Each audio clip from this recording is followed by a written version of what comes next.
Querem saber o que Papias de Herápolis falou sobre milênio?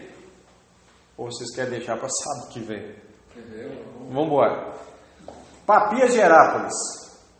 O escrito dele aqui é uma porção retirada que foi descrito por Irineu de Leão. Tá ok? Então vamos lá. Olha o que ele diz.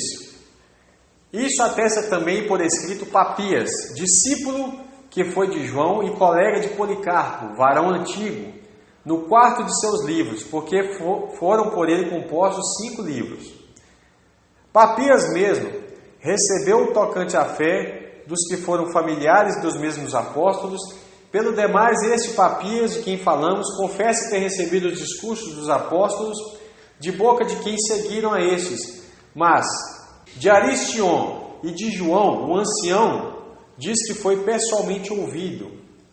Os mais antigos dos intérpretes eclesiásticos, digo, Filão, o filósofo, acho que é Filo, né? Contemporâneo dos apóstolos, e o célebre Papias, o discípulo de João Evangelista de Herápolis.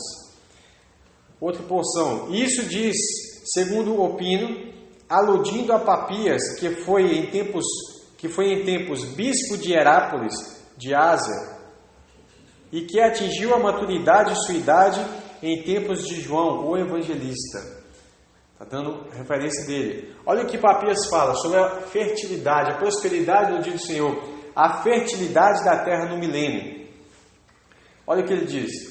Quando também a criação renovada e liberta frutificar profusamente todo tipo de comida, graças ao orvalho do céu e à fertilidade da terra. A Bíblia diz em Romanos, deixa eu dar um pausa, a Bíblia diz em Romanos, que toda criação geme na esperança de ser redimida, redenção, por causa do pecado que sujeitou a terra à maldição. Quando Cristo vem para o milênio, a terra, a criação também que está sujeita, ela passa por uma redenção. Então o que ocorre? Quando também a criação renovada e liberta frutificar profusamente todo tipo de comida, graças ao orvalho do céu e à fertilidade da terra, do modo como recorda os anciãos que viram João, discípulo do Senhor, ouvindo da maneira como o Senhor ensinava a respeito desses tempos.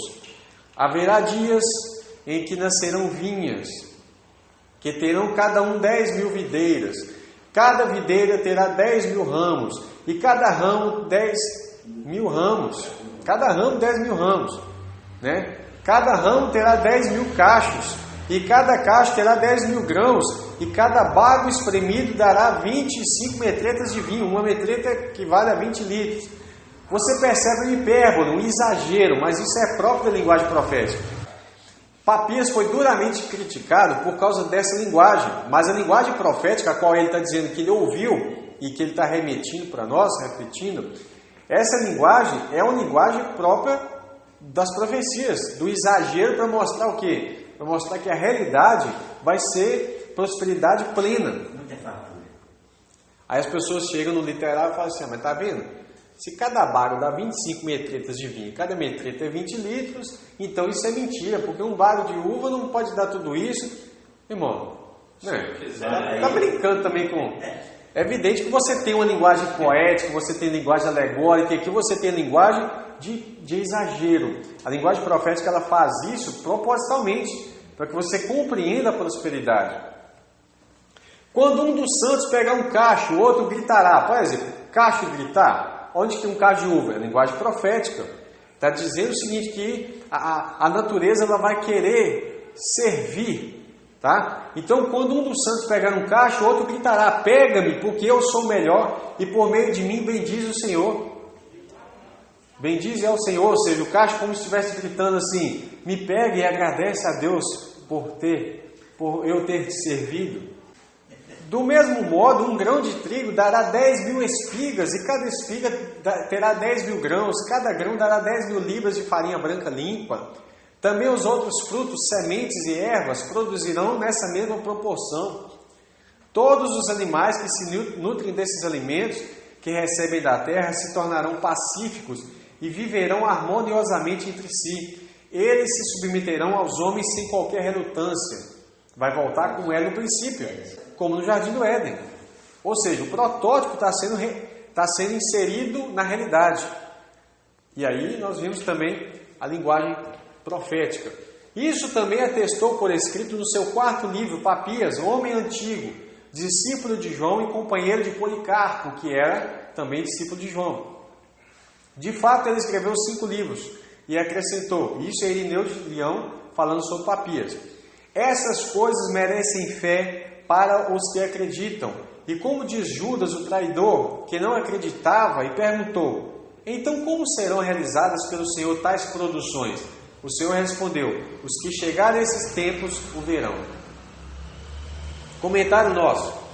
Muitos anos depois, Eusébio de Cesareia, isso já lá no terceiro século, ele tenta desmerecer Papias, chamando ele até de uma expressão parecida com boçal, tipo assim, um ignorante, né? Então o comentário que eu vou deixar, embora Eusébio de Cesareia, nascido muitos anos após, não acreditasse no milênio literal e por isso tentou desqualificar Papias, até mesmo colocando em xeque a sua inteligência, tal fertilidade também é confirmada pelos profetas inspirados do Antigo Testamento. Nós vamos conferir Amós e Joel falando sobre isso. Mas antes, eu queria recordar que em Números, o Senhor falava de algo parecido. E aí em um tempo anterior. Veja bem, depois foram até o Vale de Escol. Lembra dos espias de Israel? Eles foram até o Vale de Escol e dali cortaram um ramo de vide, ou seja, de uva, com um cacho de uvas.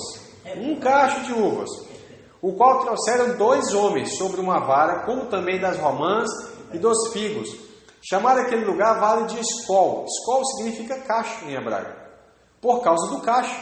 Então aquele lugar pegou o nome de cacho, para que o povo sempre lembrasse que era o cacho que eles pegaram. E dali cortaram os filhos de Israel. E eles voltaram de espiar a terra ao fim de 40 dias.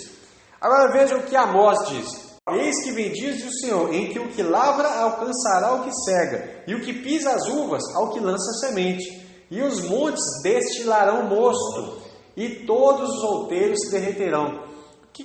Essa linguagem profética. Por que desmerecer o que Papias está dizendo, por causa da linguagem, sendo que essa linguagem já é normal nos profetas? Está falando de prosperidade. O que ele está falando aqui é de prosperidade contínua. Na verdade, Adão receberia isso se ele... Né, Deus fala assim, está livre. Qual que é a imposição que Deus deu para eles? Né? É leite mel, essa coisa. Joel diz, e há de ser que naquele dia os montes destilarão mosto. Está falando daquele dia que Amós diz.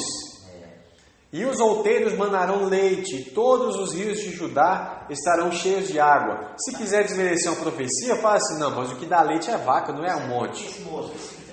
Tá certo? Mosto é vinho. Os montes destilarão mosto. Ora, é uma linguagem profética, mas é claro que você vai saber que a montanha certamente terá plantação de vinhas, né? E que de grande abundância. E os bois as vacas, né, estarão ali para manar leite. Ou seja, prosperidade. Está falando disso. Já falou isso, né? Isso. Eu estou reafirmando isso por quê? Porque há pessoas que tentam desmerecer os escritos dos pais apostólicos e até mesmo de alguns profetas por causa da linguagem profética. E ao invés deles quererem parar e interpretar a linguagem profética, é mais fácil ignorar, já que não crê no milênio mesmo, então é mais simples, porque quem não crê no milênio não precisa dar explicação nenhuma, né? Então os rios de Judá, olha o que ele fala, e todos os rios de Judá estarão cheios de água, e sairá uma fonte da casa do Senhor, e regará o vale de Sitim. Quanto à mansidão dos animais ferozes, que se tornarão inofensivos, citado por Papias, olha o que ele diz, todos os animais que se nutrem desses alimentos que recebem da terra se tornarão pacíficos, e viverão harmoniosamente entre si. Eles se submeterão aos homens sem qualquer relutância. Isso também é descrito nos profetas, especialmente por Isaías. Olha aí, Isaías 11. E morará o lobo com o cordeiro. Ó, hoje, um cordeiro não tem como morar com o lobo. Mas o lobo vai ser redimido, vai ser manso. O leopardo com o cabrito se deitará, e o bezerro, e o filho do leão, e o animal cevado andarão juntos. O leão não vai querer comer o bezerro. E um menino pequeno os guiará. A autoridade do homem será sobre os animais, de tal modo que um pequenininho pode ficar no meio das feras, que não serão mais ferozes. A vaca e a ursa pastarão juntas. Hoje a ursa come a vaca se ficar lá. Seus filhos se deitarão juntos. O leão comerá palha com o boi.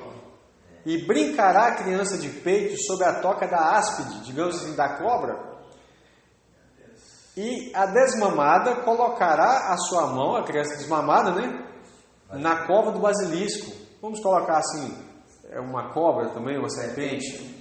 Tá certo? Então, veja bem, os animais ferozes vão ser todos mansos. Isso está profetizado na Bíblia. Isaías 65. E o lobo e o cordeiro, aquilo lá é Isaías 11. Agora Isaías 65. E o lobo e o cordeiro se apacentarão juntos. Então Isaías 11 está falando desse tempo, de Isaías 65. E o leão comerá palha com o boi, como o boi. E o pó será a comida da serpente. Interessante que aquela maldição inicial da serpente, ela fica ainda na serpente. Do pó. Do pó. Você falou em Gênesis? É isso. E ela foi amaldiçoada a comer pó. E ali vacil. Ela vai ter maldade para passar. Exato, ela vai continuar rastejando. Ela não vai voltar ao seu estado em que ela não rastejava. Então, o pó será comida da serpente. Não quer dizer literalmente que ela possa só comer terra. Porque hoje ela não come terra, embora houve aquela maldição dela para rastejar, né? Não farão mal nem dano algum em todo o meu santo monte, diz o Senhor. Portanto, não se torna prudente desqualificar um homem que viveu no primeiro século em detrimento de alguém que, por questões pessoais, o desqualifica com argumento ad hominem, né? Com argumento pessoal, durante o terceiro ou quarto século. Então, não tem como eu fazer isso, né? Dessa forma, consideramos os relatos de Papias, embora carregados de hipérboles próprios do estilo profético, mais coerentes do que as críticas de Eusébio e posteriores. Porque a partir do momento que Eusébio inicia a sua crítica a Papias e ao milênio, consequentemente, daí para frente iniciou-se uma tendência teológica nos pais da igreja em desqualificar o milênio. E aí parou-se de pregar o evangelho do reino. Passou-se a ser ensinado o seguinte, que o milênio, na verdade, a igreja reina hoje. Qual a igreja? Na figura da igreja católica apostólica romana. Seria a igreja reinando. Porque eles viam com o seu olho a igreja reinando. Riqueza, domínio, poder sobre os povos. A igreja católica tinha isso e tem ainda. Então era isso que passou a ser interpretado como milênio. A qual a igreja reinava sobre os reis da terra. Mas a gente sabe que não é isso que está falando. E isso só ocorre, o milênio só ocorre após o período da besta e do falso profeta, como está em Apocalipse 20. Não é isso?